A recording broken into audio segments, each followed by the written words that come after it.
क्योंकि ना ये वीडियो अगर आप मिस कर दोगे ना तो मैं गारंटी देता हूँ, अगर आप आपके बिज़नेस को ऑफ़लाइन से ऑनलाइन लेके नहीं जाओगे, तो ना ये 100% 3 या 2 या 3 साल के अंदर आपके बिज़नेस बंद होने वाला है। क्योंकि अभी जिस प्रकार ज़ोमैटो, स्विगी और अमेज़न फ्रेश हो गया, फ्लिपकार्ट फ्रेश हो गया, जिस प्रकार बढ़ते हैं ना, तो आप 100% श्योर आपकी बिज़नेस बंद होने वाला है। तो समय के साथ-साथ बदल जाओ, सबसे बढ़िया है।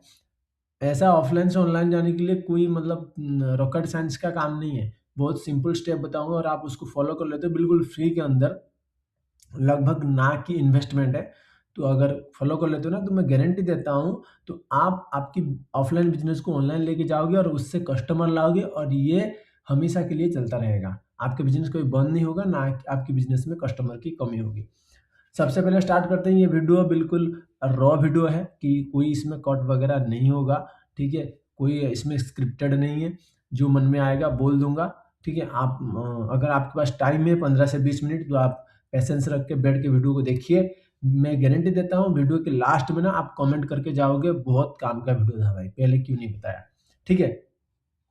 तो सबसे पहले बिज़नेस को ऑनलाइन लाने के लिए ना हमें कुछ चीज़ को फ़ॉलो करना है। जैसे ऑफ़लाइन बिज़नेस हमारा है, तो ऑनलाइन उसका प्रेज़ेंस बनाना है। जैसे कि अगर आपकी ई-कॉमर्स स्टोर है, तो मतलब कपड़ा का दुकान है, तो उसके लिए आपको ई-कॉमर्स प्लेटफ़ॉर्म बनाना पड़ेगा, या फिर आपकी ग्रोसरी स्टोर है, तो अगर कुछ प्रोडक्ट बेचते हो, तो उसके लिए आपको ऑनलाइन उसकी ई-कॉमर्स साइट बनाना पड़ेगा। और आप सर्विस बेचते हो, तो फिर कोई बात नहीं, आप एक सिंपल सा वेबसाइट बनाकर भी सेल कर सकते हो।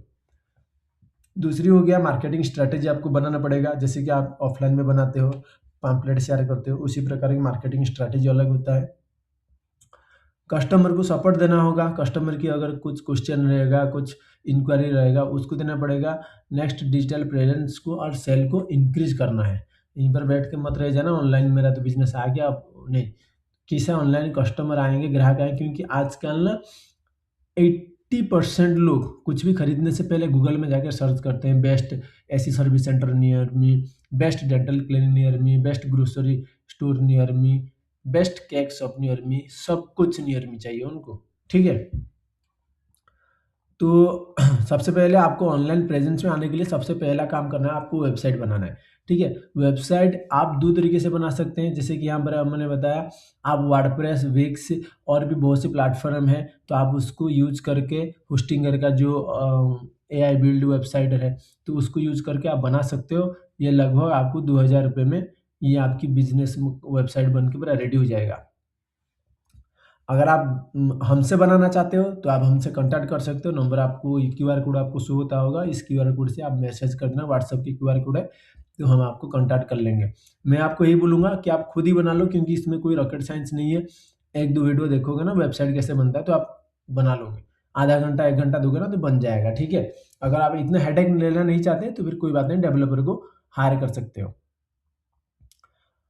वेबसाइट बनाते वक़्त ना आपको कुछ चीज़ को ध्यान देना है। जैसे कि आपका दुकान का नेम है, मान लो XYZ डेंटल क्लिनिक, तो आपको करना है, डोमेन नेम लेना है xyzdentalclinic.com या फिर .in। प्रेफ़र करो, अगर आपको .com मिल रहा है तो .com ले लो, अगर .com नहीं मिल रहा है तो फिर आप .in ले लो। और होस्टिंग उसके बाद लेना है, क्योंकि अभी तो ऐसा है कि होस्टिंग के साथ ही आपको एक फ्री डोमेन नेम मिल जाता है, तो आप उसको प्रेफ़र कर सकते हो। दूसरा जो है डिज़ाइन हो गया। डिज़ाइन में आपको करना क्या है, आप कलर कॉम्बिनेशन रख सकते हो। जैसे कि अमेज़न में जाओगे ना, तो उसका अलग कलर है, फ्लिपकार्ट में जाओगे उसका कलर ही अलग है, फ़ोनपे में जाओगे उसका कलर अलग है। कलर, साउंड, ये हो डिज़ाइन जो है ना, ब्रांड आइडेंटिटी होता है। जैसे कि ना, अगर आप आँख बंद कर लोगे, तो अगर मैं फ़ोनपे से पैसा भेजूँगा ना, तो उसका जो टोन आता है लास्ट में, उससे पता चल जाएगा ये फ़ोनपे से गया है। पेटीएम का टोन अलग है, गूगल पे का टोन अलग है, और ऐसे ही उनका कलर भी अलग-अलग है। तो आप आपका जो दुकान है, उसको ना एक ब्रांड बनाने के लिए कलर आइडेंटिटी रखना है। 3 कलर आता है जिसके अंदर, एक बैकग्राउंड कलर, ब्रांड कलर, दूसरा सेकेंडरी कलर, ठीक है? रिलेवेंट कंटेंट आपको अपलोड करना पड़ेगा, जैसे कि आपका डेंटल क्लिनिक है, या फिर ग्रोसरी स्टोर है, या फिर क्लोथिंग स्टोर है, तो उससे रिलेटेड आपको कंटेंट अपलोड करना है। जैसे कि कोई अगर ड्रेस आ गया नया, तो आप उसके बारे में बता सकते हैं। डेंटल क्लीनिंग के बारे में, आप दाँत के बारे में बता सकते हैं, क्या नया दाँत लगाना चाहिए, नहीं लगाना चाहिए, जो भी टॉपिक आता है तो आप उसको कर सकते हैं।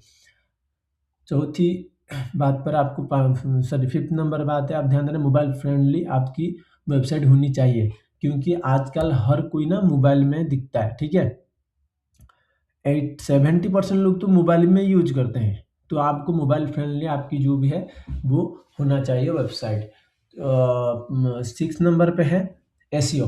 अगर आप वेबसाइट कर लोगे, सब कुछ ओके है, अगर आप एसईओ नहीं करोगे, जिसको कहते हैं सर्च इंजन ऑप्टिमाइजेशन, ये कोई रॉकेट साइंस नहीं है, ठीक है? आजकल एआई टूल बहुत आ गया, आप उसकी हेल्प से कंटेंट लिख सकते हैं और उसके अंदर आपका थोड़ा टच दे सकते हैं जो भी इन्फॉर्मेशन। तो आप कंसिस्टेंसी अगर रखेंगे ना, तो आपका वीडियो भी जो भी सॉरी ब्लॉग है, वेबसाइट है, वो रैंक करने लगेगा। वीडियो भी रैंक करेगा, ऐसा कोई नहीं, वीडियो का भी एसईओ करना पड़ता है, ठीक है?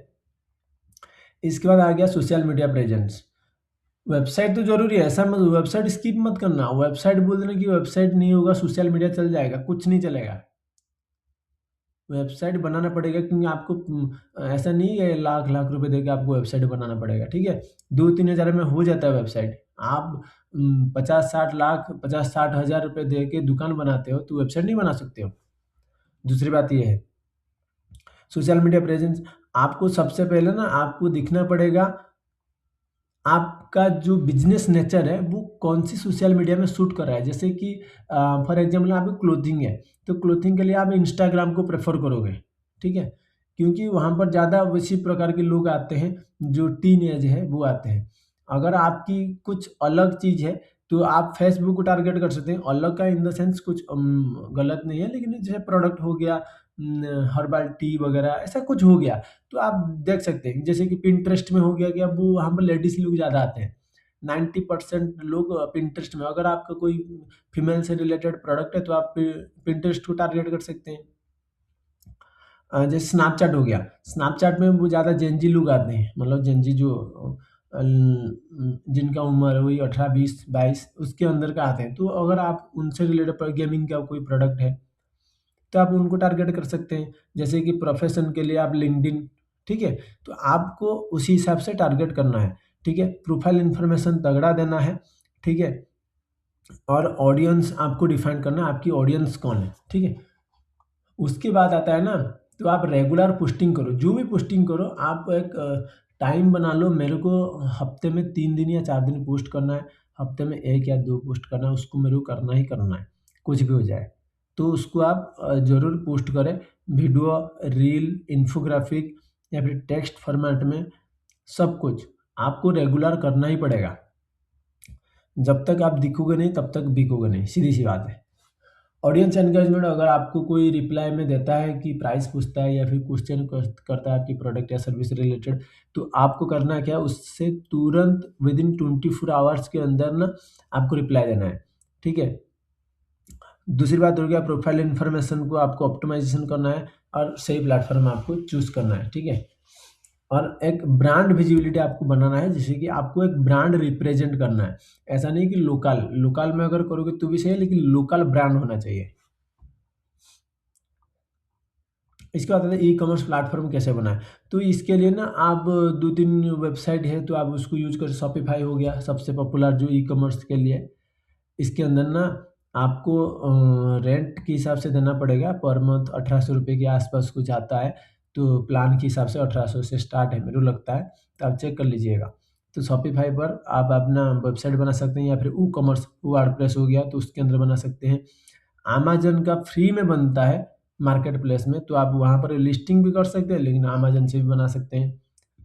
इट्सी में आप अपना प्रोडक्ट को लिस्टिंग कर सकते हैं, फ्लिपकार्ट में कर सकते हैं, और बनाना है तो ये सबसे बेस्ट है शॉपिफ़ाई या फिर वूकॉमर्स, या फिर अमेज़न का खुद का है, तो आप उधर से वेबसाइट बना सकते हैं, या फिर इट्स से, ठीक है? अगर आपको नहीं बनाना आता है, तो आप हमसे कॉन्टैक्ट कर सकते हैं, हम बना देंगे। लेकिन हम तो यही बोलेंगे, पैसा क्यों फालतू बर्बाद करना, उसी पैसा जो आप हमें दोगे, उसी से आप मार्केटिंग कर लो, ठीक है? ई-कॉमर्स जो प्लेटफ़ॉर्म है ना, उसको आप वेबसाइट बनाते वक़्त आपको किन बातों का ध्यान देना चाहिए? सबसे पहला आपका हो गया ना, प्लेटफ़ॉर्म आपकी जो रिक्वायरमेंट अकॉर्डिंग जो फीचर होना चाहिए, जैसे कि कैश ऑन डिलीवरी है या नहीं है, प्राइसिंग कैसे स्ट्रक्चर है, लोग यूज़ करने के लिए यूज़र फ्रेंडली है या नहीं है, वेबसाइट स्टेबिलिटी यानी कि परफॉर्मेंस ठीक करता है नहीं, लोडिंग टाइम तो ज़्यादा नहीं है, पेमेंट गेटवे सही से इंटीग्रेट हुआ है नहीं हुआ है, और लोगों का सिक्योरिटी का ध्यान रखना है। पेमेंट कर रहे हैं ना, तो डेबिट कार्ड, क्रेडिट कार्ड दे के करते हैं, तो उनका सिक्योरिटी का ज़िम्मेदारी भी आपके ऊपर है। तो आप इन सभी बातों को ध्यान देना चाहिए। वन टाइम का काम है, एक बार कर दोगे तो ज़िंदगी भर आपको करना ही नहीं है, खाली मेंटेनेंस करना है, ठीक है? इसके बाद आता है ना मार्केटिंग स्ट्रैटेजी। ये तो बहुत मेरा फेवरेट पॉइंट है, तगड़ा चीज़ है। सर्च इंजन ऑप्टिमाइजेशन, आप अपनी वेबसाइट की सर्च इंजन ऑप्टिमाइजेशन कर सकते हैं। सर्च इंजन मार्केटिंग भी कर सकते हैं, जो पेड मार्केटिंग हो गया, जैसे कि Facebook ad, YouTube add, Instagram add हो गया, आपका जो लोकल बिजनेस है तो गूगल मैप प्रोफाइल की उसकी ऐड हो गया। सोशल मीडिया मार्केटिंग कर सकते हैं आप। सोशल मीडिया में आपकी वीडियो से जो प्रोडक्ट या सर्विस से रिलेटेड कंटेंट अपलोड कर सकते हैं। आपकी प्रोडक्ट कैसे बनता है, आपकी सर्विस में काम किस प्रकार होता है, आपकी बैकएंड में क्या चलता है, आपकी स्टाफ लोग कैसे काम करते हैं। आप एक कस्टमर की मतलब इनसाइट बता सकते हैं। प्रोडक्ट भी बताओ, सर्विस बताओ, इनसाइट बता दो, बहुत बढ़िया है। एफिलिएट मार्केटिंग, आप या फिर आपकी जो भी है, आप एफिलिएट, जैसे कि आपकी प्रोडक्ट है तो आप एफिलिएट मार्केटिंग कर सकते हैं। जैसे कि अगर जैसे कि हमारा है, अगर आप हमें ला के ना, जैसे कोई भी मतलब एक कीबोर्ड है, ये वाला कीबोर्ड है, तो ये कीबोर्ड मैंने अमेज़न से लिया था कहीं पर रिव्यू देख के। जैसे कि मैंने रिव्यू देख के लिया था, तो मैं जब से ये इसको परचेज़ किया ना, तब उसको कुछ कमीशन गया होगा। तो आप भी सेम उसी प्रकार आपकी प्रोडक्ट की एफिलिएट मार्केटिंग कर सकते हैं। यानी कि आपको जो कस्टमर ला के देगा, तो आप उसको छोटा-सा एक कमीशन देंगे। आपकी जो प्राइस है, जैसे कि आपकी ₹100 की प्रोडक्ट है, तो कोई आप उसको ₹10, ₹20 दे सकते हैं। कोई लाख रुपए का प्रोडक्ट है, तो आप ₹10 थोड़ी देंगे। तो उसी हिसाब से आप देंगे ना, ऐसे। 5वीं नंबर है, ये 5वीं नंबर है, 6वीं नंबर है, जो भी है। इन्फ्लुएंसर मार्केटिंग, ये तो बहुत तगड़ा चीज़ है।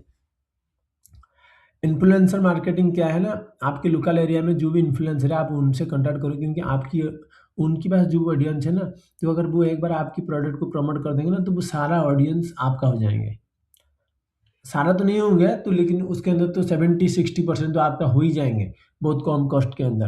अगर आप उतनी ऑडियंस को लाने के लिए खुद मार्केटिंग करते तो जितना आप इन्फ्लुएंसर को दोगे, तो उसका उसका 2 गुना ज़्यादा वहाँ पर खर्चा हो जाता। ठीक है? तो आप स्मार्ट मार्केटिंग करिए, तो उसको आप बड़ी अच्छे से मैनेज करिए।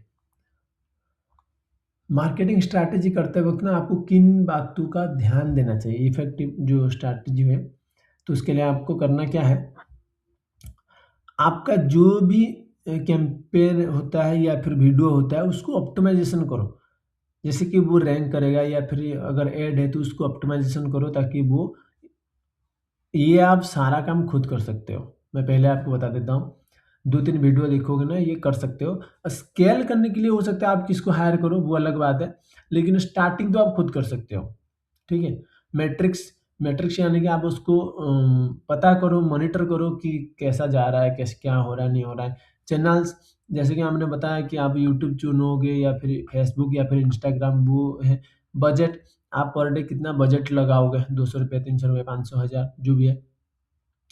गोल, आपकी गोल क्या है? आपको पर डे कितना लीड चाहिए, 10, 20, 50, 100, 500, वो है। टारगेट ऑडियंस इम्पोर्टेंट है, आप किनको टारगेट करोगे?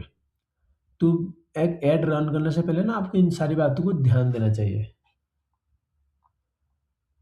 इसके बाद आता है ना, कस्टमर सर्विस कैसे इम्प्रूव करें? ये बहुत मोस्ट, जैसे कि आपके पास ना कस्टमर आ गए तो आपको सबसे पहले कस्टमर को, जैसे एक बार आ गया, तो आपको ऐसा नहीं कि एक बार माल बेच के छूट दिया। तो आप कस्टमर सर्विस को इम्प्रूव करोगे ना, तो एक कस्टमर आपके पास बार-बार आएगा। जैसे कि अमेज़न ना एक नया कस्टमर लाने के लिए ₹10,000 खर्चा करता है। पहले की डाटा मैं बता रहा हूँ, अभी तो हो सकता है बढ़ गया होगा, कम हो गया होगा, लेकिन पहले था, एक नया कस्टमर लाने के लिए ₹10,000 खर्चा करता था। तो फिर आप उसको ऐसा सर्विस देता था ना, जैसे कि आप फ्लिपकार्ट से परचेज़ करते हो, तो आप ध्यान देना, आप हमेशा फ्लिपकार्ट से ही परचेज़ करते हो। अगर आपको कोई अमेज़न बोलेगा ना, तो आप 10 रीज़न दिखा दोगे नहीं क्यों? फ्लिपकार्ट में तो मेरा बढ़िया ऑफ़र मिलता है, ऐसा है। तो आपको क्या करना है, ऐसा ही काम करना है।